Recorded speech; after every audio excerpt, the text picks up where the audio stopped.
Welcome to Cover Zero, where it's a group of fellas just getting together discussing football. We change topics, we move around. We started off with a segment called Get It Off Your Chest. And it's just simply some things that may be on your chest you just want to get off. We try to take a minute or two, get that off a chest, and then we're going to move on to the topic for this week. And then we're going to close it out with what we may call cover two or hot routes, whatever the case may be. So, introduction, my man to the left corner is X, diehard Jets fan. My man to the right, KP, is the reigning Super Bowl champ, Kansas City Chiefs fan. My man Tigo at the bottom right corner is all about that cowboy life. Don't get him started. You already see him shaking his head with Jerry Jones. My man Lotta just joined. He is the all faithful Bay representative for San Francisco. And as you can see, I am the resident of Steeler Nation. And like I said, we're just gonna get it started with get it off your chest. So I started first. My first get it off my chest is gonna be: do I think that the refs are influencing the game? And the reason why I say that is taking in the case, the KC, the San Francisco game, you had a quarterback tiptoe on the sideline. Then nobody really want to hit him because you're kind of scared of what it's gonna be. And because of that, he stayed in bounds and gain more yardage. I think at this point you got guys just thinking twice about that, and then taking it a step further in the Steelers and the Jets game where you had someone saying it was a push off to block the punt. I'm sorry, not the punt, but the field goal, and it clearly wasn't. You had even the people in the booth saying it. You had even a ref saying it. So I just think that the refs having too much influence on the game and they're being overly cautious with their whistle. But that's me. That's how I feel. That's my get it off my chest for week 7. Hey, I'm going to pass it around to my man Tigo on the right. He got his get it off his chest, and he's going to display it with you. My give off the chest for week 7 is, we, in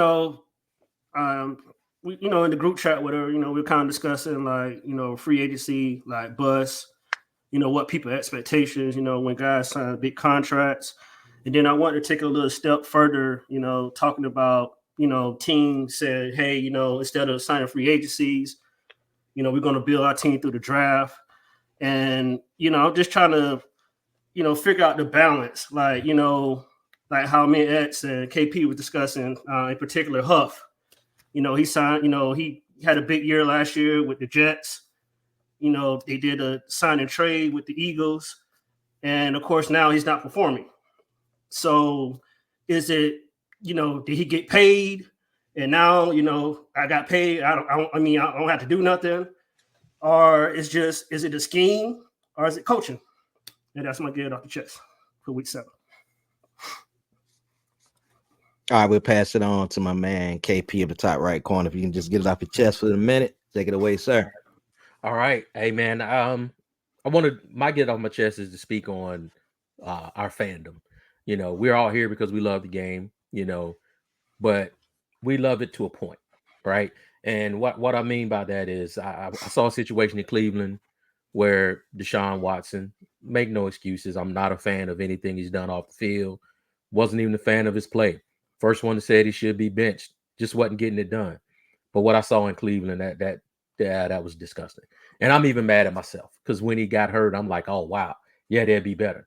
And that's not, as someone that played the game, loved the game, and someone that got a heart. I was raised by my grandfather, my grandmother, and they always taught you don't kick a man when he's down. And you always be that guy to try to lift him up. So fans, I just want us to understand we love the game, but understand when it's bigger than the game. Somebody down, no matter what you may think, cheer him on, help him up. So that's my get it off my chest. And I want to say I'm sorry for myself for not living what I preach. That's my get it off my chest. See, we ain't all bad. We are football guys, but we ain't all bad. But there won't be too many more moments like that. So let me say that. At this point, I'm gonna pass it to my man X. Got a minute, get it off your chest, take it away. Yeah, so my get it off the chest is those when you see teams that got these inexplicable kind of failures that continue to happen. A lot of people call it cursed or snake bitten. You see these franchises that just can't seem to get right all of the time. They do silly things like you go out and sign a big player to a contract. It's supposed to be lead your franchise out the dark, and this player is not playing well. So not to speak ill of the injured, but like Deshaun Watson, you pay him a whole bunch of money to try to lead your franchise to the promised land, and you end up kind of eating that contract and him not performing well. Same thing with Aaron Rodgers. First year, he gets injured 4 plays into the season. Next year, he's looking terrible, like he's every bit of 41 years old, and it's just it's frustrating as a fan. All right, that's cool. That's cool. And last but not least, the faithful, my man Jay, representing, like I said, the 49ers. Got a minute, get it off your chest. Let it out. Yeah, get off my chest is pretty much got to listen to the football guys on this one. When it's time to turn the page, it's time for a new chapter. Don't fight the feeling. You may feel that, there's still some life left in your team. You may still that, hey, we still got a chance. But when the writing's on the wall, everybody, the fans, and hopefully the general manager and owner will go ahead and turn the page. I'm seeing that right now with my resident West Coast boys. So keep it short and sweet. Turn the page. So with you ain't got to reboot, but reset. So that's all I'm saying. All right. We understand that. Now this is a weekly segment that we do. Like I said, it's a small snippet. I'm pretty sure as fans, everybody got their get off their chest moment of something they seen during the weekend of watching football. But what I did want to do is piggyback off of my man Tigo and his get off his chest, because I think we all could speak on this a little bit as far as free agents getting their money and feel like they're not getting their money's worth, or if it's somebody you may have drafted right now it's not panning out, but at least you got some time with that draft. But as far as something that's really close to the vest or to the chest with all of us, so when you sign that free agent, you expect them to do big things for your team, and it just ain't panning out. I want to speak a little bit more on that. So we're going to take some time and speak on that. Tigo, since it was your segment, I want you to elaborate a little bit more, and then we can really dive into it, and we can all share our comments and feelings about it. Yeah, man. So, for my Cowboys, Jerry Jones, the Cowboys, they're big on, hey, we want to build our team through the draft. And, we're not going to go out, spend big money in free agency. It could be like a catch-22 with that. Like, you draft a player, let's say your first-round draft pick. Any team that draft their first-round draft pick, you expect that first-round draft pick to produce. And I feel like, in that case, it's the same thing for a free agency. Right? If you go out and sign a big person, you want that person to produce.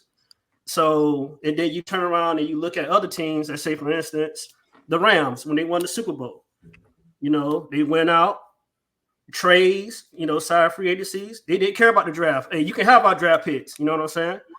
And, I build my team through free agency and, you get a Super Bowl.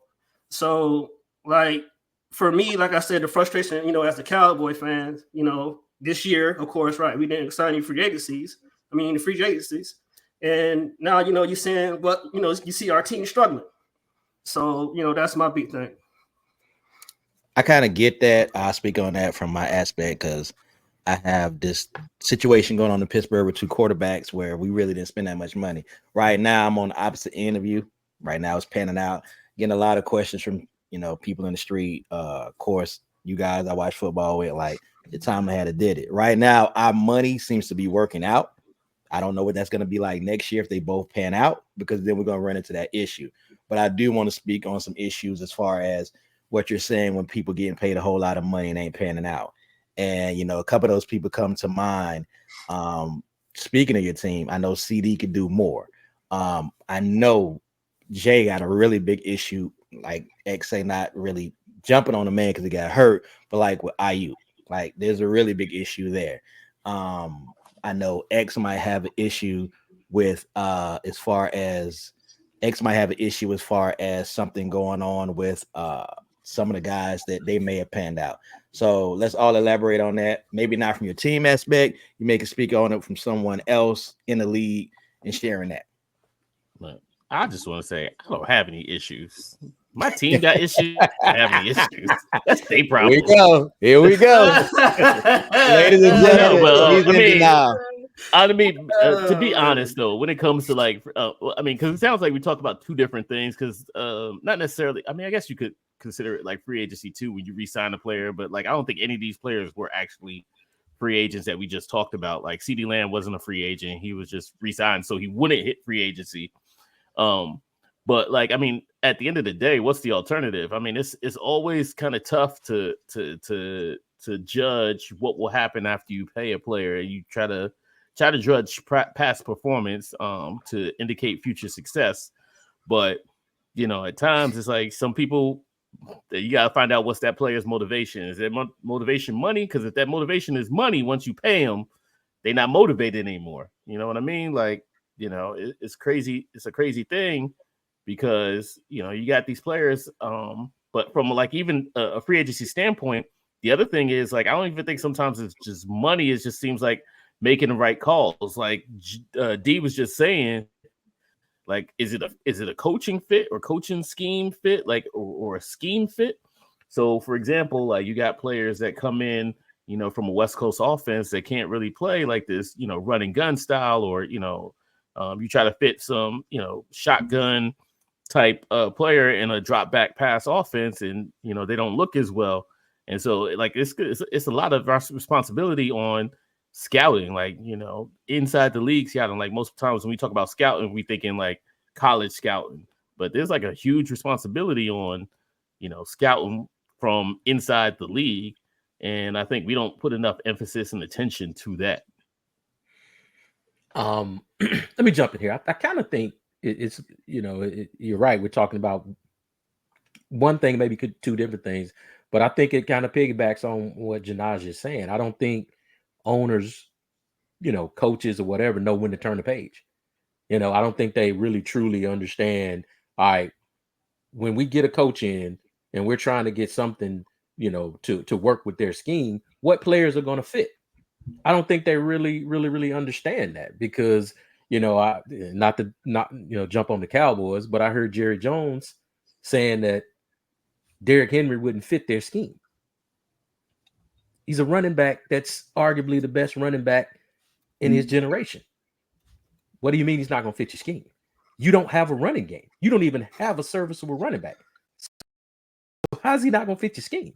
I just, you know, I'm not sure what they're doing. And we all know you know, teams make the salary cap fit when they get what they want. We all know that.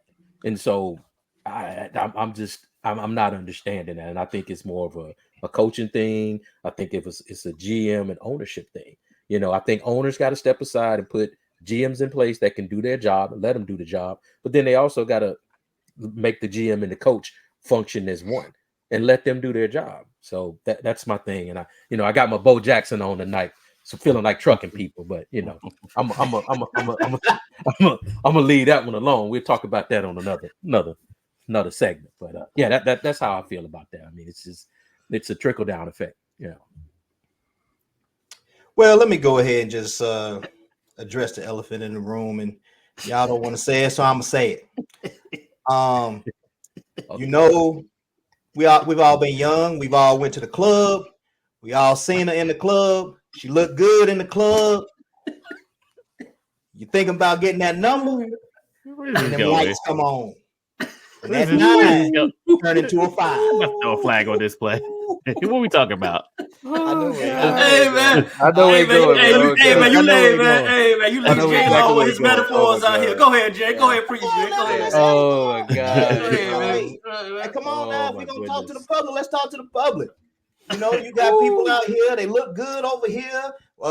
You know, you got players like Daniil Hunter. Oh man, he a beast in Minnesota, killing, sacking everybody. That guy chilling with Waldo right now. I can't find it. Now, it could be because you left a defensive coordinator that, you know, ran some stuff from you. It could be some other things like that. But, I mean, what we got to do is you really got to make a strong assessment. A lot of people out here just rolling dice thinking, okay, he good over there, he'll be good over here. Yeah. Now, don't roll that dice. Don't roll that dice. Be careful. Don't think about the numbers just this year. And I think that's what they do in free agency. They look at, oh, well, last year he did this, so he's going to do this. No, look at that whole body of work. Don't just look at it when she made up. Look at it at 7 a.m. when she getting up. This is exactly what I was talking about when She I got talk that about like, bonnet on. Hey, She hey got man, that bonnet on. where's your let me yellow ask you a flag, question. yo? hey, before Yellow flag, before man, this yo. Yellow flag. before this goes somewhere. Let me, Oh, we keeping it PG. We keeping it PG. Okay, PG. let me talk ask about this like question, bonnets in the morning. That don't sound PG to me. But let me ask But you this question though. Like, I mean, like I said with the draft, man, like, I mean, it's the same type situation, man. Like, you see this guy, he put up great numbers in college. And I understand, right? When you draft a rookie, yes, you're not paying this rookie a big contract.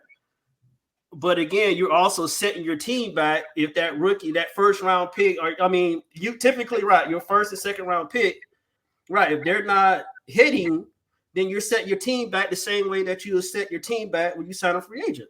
look, So, you know what I'm saying? It's just right. It's just crazy, man. this is why everybody has jobs as specialists for certain things. This is why people get paid. You go to the NFL, you say, I want to be a scout. You gotta get paid. You got to scout. Like it's more than just looking at numbers. It's more than that. It's looking at who else was around him. Like you can look at I think Tigo brought up Bryce Huff as an example. Like Bryce Huff had like Jermaine Johnson on that line, Quentin Williams on that line. He had, John Franklin Myers. He had a whole bunch of people on that line, and he was a situational pass rusher. He ain't had to play like 70, 80 snaps a game. He played like 40, 50 snaps a game at most. Like, so it's like fresh coming off the bench. And now what's he doing in Philly? Is he playing the same amount of snaps? Like, does he have the same supporting cast around him? Do they have the same scheme? Like, do they have the same back end? Like, the Jets got really good quarters. Like, they have like a top 3 trio in the league. Isn't that what we're saying though? Like, no, I mean I get it, but like as a scout, fit. Yeah, as a scout, like scouting? Like you got paid people. Your scouting department ain't. If you consistently got free agency busts, it's not the. I'm at some point. I don't think it's the players. I think it's your scouting department. Like you just not finding the right players that fit your team. Like you got to look for it. Yeah, like I think about like something I read. Like the Jets look for skill sets that the coaches like to have. And so like it's not just about like, okay, this player put up this many, stats or this, that, and other. Skill set. Can this player do this? Do they have this athleticism score or whatnot? Like sometimes sometimes I don't want no big, some athletic freak. I want this big guy that's hard to move in the middle. Like, you know what I mean? And you got to think about that. So like, this like these coaches, like these front office, like we put all this pressure on these players to say these players aren't performing or whatnot, but sometimes we just put them in bad situations. But I'll say this: let's not act like these guys all of a sudden forgot how to play football. So no, I think my problem is this. My problem is I don't mind you asking for the money. I don't mind you negotiating money. I have no problem with any of that. My problem is now that you have it and you stepped out on the field, it's like you've forgotten what got you there. You've forgotten what put you in place to be able to negotiate for that huge contract. So like, what I think Tigo's like, I can kind of live with the draft because that's rolling the dice. If you hit, you hit. If you don't, you don't. But we're talking about, for me, proven players that's out there. You go into another team, you're sitting out, you go all summer, you don't do OTAs, you don't do mini camps, you don't do training camps, you don't do any of this stuff. Then you get your money and you get on the field, and it's like, dude, what was you doing? Like all of a sudden you done forgot like what got you here. So now we doing all this, we building all around you, and now your piece is not working out. And like I said, not to pile on anybody that got hurt. And then at the end of the day, you got hurt. So now we did all this for nothing. No, I mean, I feel you, but I also think that's a different argument. You're talking about re-signing players that were already in your scheme, were performing in your scheme. Now all of a sudden they act like they can't play. I get that. Like that's undefensible. Like that, like it ain't even got to be in your scheme. I'm talking about even if you move to a different team. Like you didn't want to be in your team, a la Stephon Diggs. You didn't want to be in your team. You felt like you didn't get the love on your team, so you went to Houston. Mm-hmm. But I understand you're sharing the spotlight with a lot of gifted players, a lot of talented players, so that ball is being shared. Mm-hmm. So my point is, you did all that, you got there, but I still want those numbers to still look like they look, because my anticipation is whenever you get on our team, if you're still putting up those same numbers and still doing that, even if you're still a decoy, you're going to help. But it's not like they're not even decoys. Like you can't even fake anybody out because you're not doing anything. You're not helping us in any way. And that's what I'm just saying. You set out, you hold out. We gave you all this money. In your case, once again, not to throw darts at you. In your case, you got your quarterback. He wants everything under the sun. Y'all have given him everything under the sun. And now you're throwing back shoulder passes, not even back shoulder. You're throwing them to the inside of the hash. And then you point the finger at the receiver. I'm with you 100%, and I think there's two different things that want to see. Like some players, you can see that some players are making the effort, they're trying, and some players they're not making the effort, they're not trying. But like some of that stuff is again on the coaches because you can see some of that stuff on the tape. Like you can see like Stephon Diggs was quitting on plays before you went and traded a second round pick for him. Like you can see a lot of that stuff. I think there's. I think if you got an effort, I mean, I don't want to eliminate the element that like sometimes there's bad fits for people. Like you could be, a good left tackle or something like that, but if you switching from a gap scheme to a zone scheme, that's gonna take some challenge. And people sometimes think like, oh, it's just plug and play or universal remote. Like you can just put them in anything. But I have a question, and I think this can help us wrap up this segment. The players seem to have all the choices. So when you choose to go somewhere for the money, like Davion said, you know what their scheme is. So you're choosing to go there. So now you're forgetting how to play. If you're choosing to go there, you're saying, okay, I'm going to be able to do this. And then you get out there and you act like, what? So when you go somewhere as a free agent and it don't work out, I can't blame the coach. I have to look at you because you wanted to step into that situation. What do you mean? You chose that. I mean, I agree. I agree you did, but I mean, at the same time, like if like your job, some other job said they'll pay you like twice your salary or something, said you come over here to do this, and it's something that you ain't never did before, but they pay you twice your salary. But I'm not twice your salary. You got a guaranteed contract, twice your salary. I'm not going. You're not going because I'm gonna get fired. I'm gonna get fired because I can't do my job. Yeah, they're not gonna bill your salary if you don't know what you're doing. You don't know what you're doing. Exactly. Yeah, but they think you know what. That's my point. My point is exactly. They think they think you know what you're doing in this situation because they looking at my resume and I've got a proven track record. I mean, if I'm wrong, fellas, tell me I'm wrong. No, you're not wrong. Like I mean, Deshaun Watson is the ultimate case. I mean, like nobody told him to sign to Cleveland. You had a choice to go anywhere you want to go.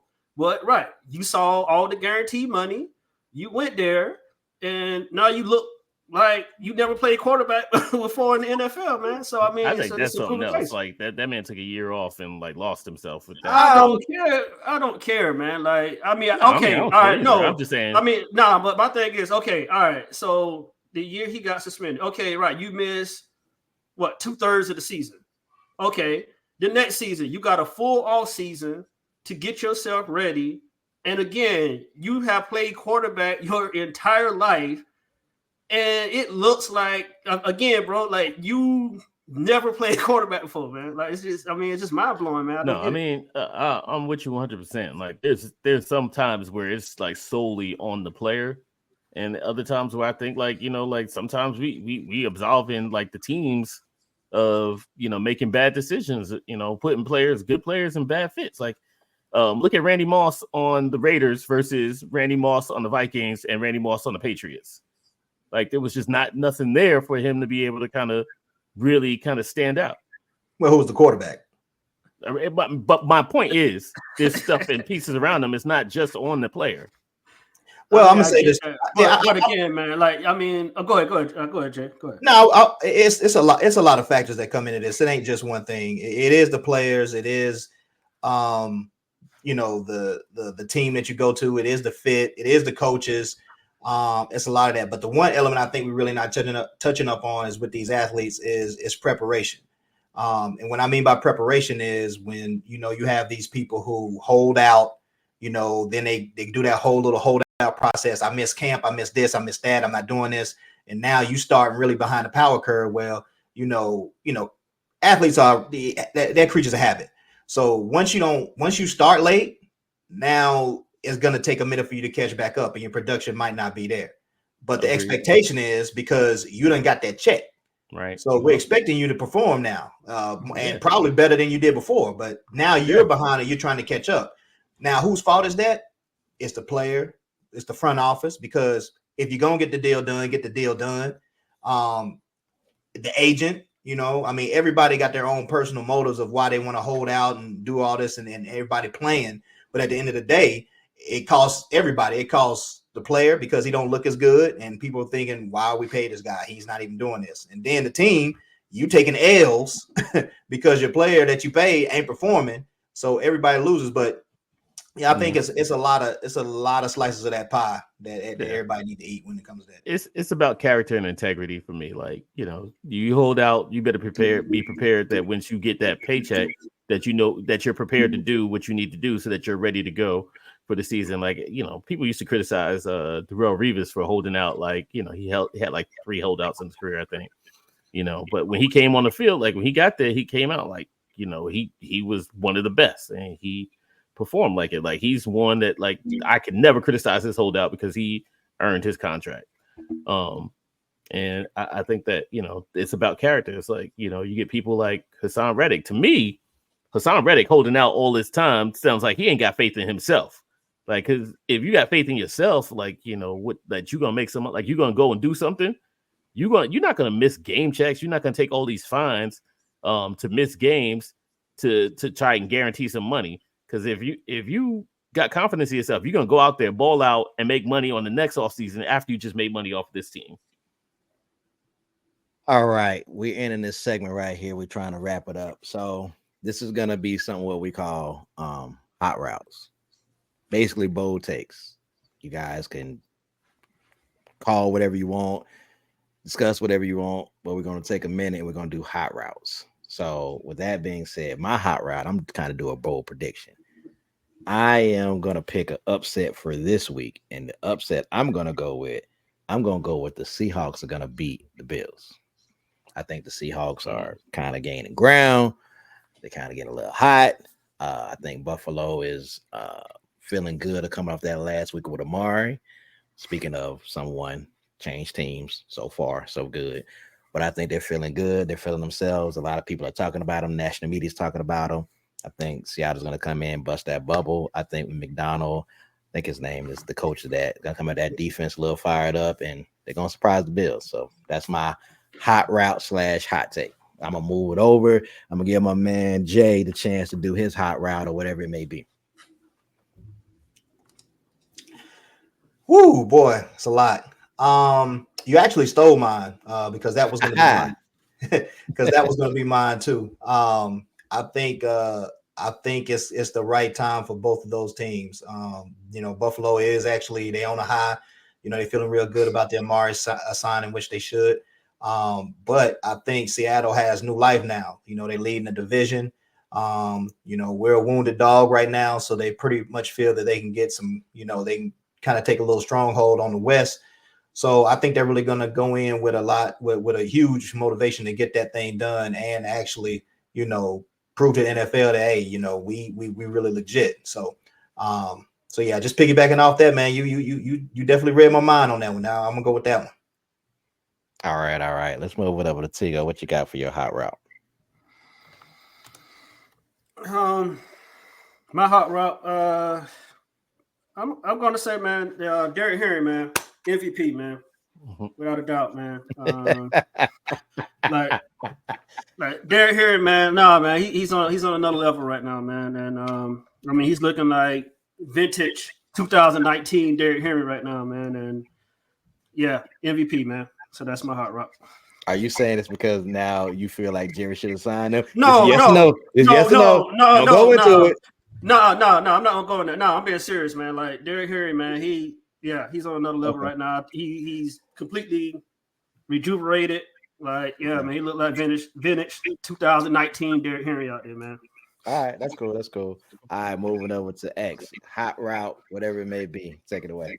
Yeah, I feel like this. I was about to say, like, Patriots beat the Jets this weekend. But I don't even know if that's a hot route. I don't even know if that's the way we've been playing. I don't know if that's a hot take. Hey man, where my glasses at, man? Where my glasses at, man? I give my Marcus Spears look again. But no, Get that. keep it on the theme. Keep it on the theme though. One of the things that I've noticed more and more is like, we talked about at the beginning of this year how there was more cover 2 and teams were, not, putting up the points and yards, passing. I think we're seeing a transition back to the strong running game, like having a strong running game, the ground and pound attacks are what's winning. Like you look at like someone like Kansas City, even though they can't really run, but like, they're able to get stuff done without actually having Patrick Mahomes playing at an MVP level, to be honest. And so like I think like you see people like Saquon Barkley having a resurgence, Derrick Henry having a resurgence, and all these other teams like putting up some big running game numbers. I think we're gonna start I think this next week is gonna be a big week for running. I think we're gonna have like 10 running backs go over 100 yards.